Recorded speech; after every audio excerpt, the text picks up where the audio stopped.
বারিশার বিরুদ্ধে কথা বলাই এবার রিভেঞ্জ অব নেচার হয়েছে মার্জিয়া খান শিমিনের সঙ্গে, এমনটাই বললেন বারিশা হক। ভিউয়ার্স, বিস্তারিত জানতে হলে পুরো ভিডিওটিকে না টেনে শেষ পর্যন্ত দেখতে থাকুন।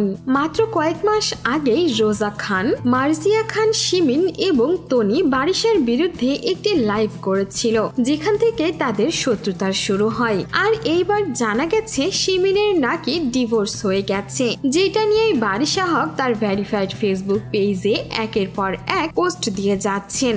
দেখে যেন মনে হচ্ছে মার্জিয়া খান শিমিনের ডিভোর্সে বেশ খুশি হয়েছেন তিনি। বারিশা তার একটি পোস্টে লিখেছেন, তার অন্য একটি পোস্টে লিখেছে, আল্লাহর বিচার এবং প্রকৃতির খেলা এই দুনিয়ার শ্রেষ্ঠতম আদালত। যে সকল অন্যায়ের বিচার হাইকোর্টে হয় না, তাই দুনিয়ায় দেখে যেতে পারবেন। এটি সত্যি এবং বাস্তব, শুধু সময়ের অপেক্ষা। বারিশা এখানে বোঝাতে চাইছিল তাকে নিয়ে বাজে কথা বলাই নাকি শিমিনের ডিভোর্স হয়ে গেছে, আর এটাই নাকি শিমিনের সঙ্গে রিভেঞ্জ অব নেচার হয়েছে। প্রায় কয়েক মাস আগের কথা, একজন তরুণ তথাকথিত ব্র্যান্ড প্রমোটার আমাকে নিয়ে বেশ অনেকগুলো লাইভ করে উদ্দেশ্যহীন ভাবে, অনেক অপপ্রচার চালাই, এমনকি আমার ক্যারিয়ার ধ্বংস করার জন্য উঠে পড়ে লেগে যায়। আমি এতটাই বেশি বিরক্ত হয়ে গিয়েছিলাম যে আইনি ব্যবস্থা নিতে বাধ্য হয়েছিলাম। পরবর্তীতে আমি দেশের বাহিরে থাকায় শুনানির তারিখ মতো না পৌঁছাতে পারায় মামলাটি খারিজ হয়ে যায়। পরবর্তীতে আমার উকিল আমাকে মামলাটি পুনরায় করতে বলে, কিন্তু আমি সম্মতি জানাইনি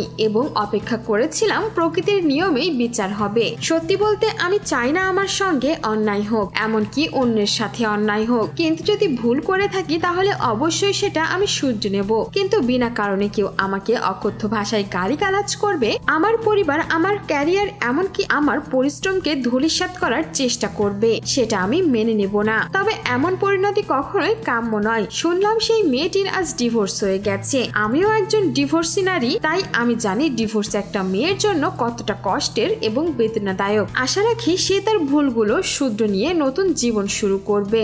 আমাদের দুনিয়াটা খুবই ছোট এবং দুনিয়াতেই আমাদের প্রত্যেকটা বিষয়ের জবাব দিয়ে দিতে হয়, এটাই আমি বিশ্বাস করি। আমার সবচেয়ে বেশি কষ্টদায়ক ছিল উনি একদিন আমাকে লাইভে এসে গালিগালাজ করেছিলেন, আমার হাজবেন্ডের দিকে আঙুল তুলেছিলেন, এমনকি আমার সন্তানকে নিয়েও জঘন্য মন্তব্য করেছিল। লাইভগুলো এখনো আর্কাইভে আছে, ইচ্ছে হলে আপনারা দেখে নিতে পারেন। কতটা জঘন্য এবং নিচু মন মানসিকতার হলে একজন নারী আরেকজন নারীকে নিয়ে এমন ধরনের অকথ্য ভাষা ব্যবহার করতে পারে। অনেকেই আবার বারিশা হককে বেশ ধুয়ে দিচ্ছে তার এই পোস্টের জন্য। কেউ বা বলছে কারো কষ্ট নিয়ে যে আপনি সুখী হচ্ছেন, এতে তো আপনারও কোনো ক্ষতি হতে পারে। সো ভিউয়ার্স, এই ছিল আমাদের আজকের ভিডিও। আর এইবার মার্জিয়া খান শিমিনের ডিভোর্স নিয়ে যে বারিশা হক এতটা খুশি, সে বিষয়ে আপনার কোনো মন্তব্য থাকলে জানাতে পারেন আমাদের কমেন্ট বক্সে। আর বিনোদন জগতের এমনই লেটেস্ট আপডেট পেতে আমাদের চ্যানেলটিকে সাবস্ক্রাইব করে আমাদের সঙ্গেই থাকুন। ধন্যবাদ।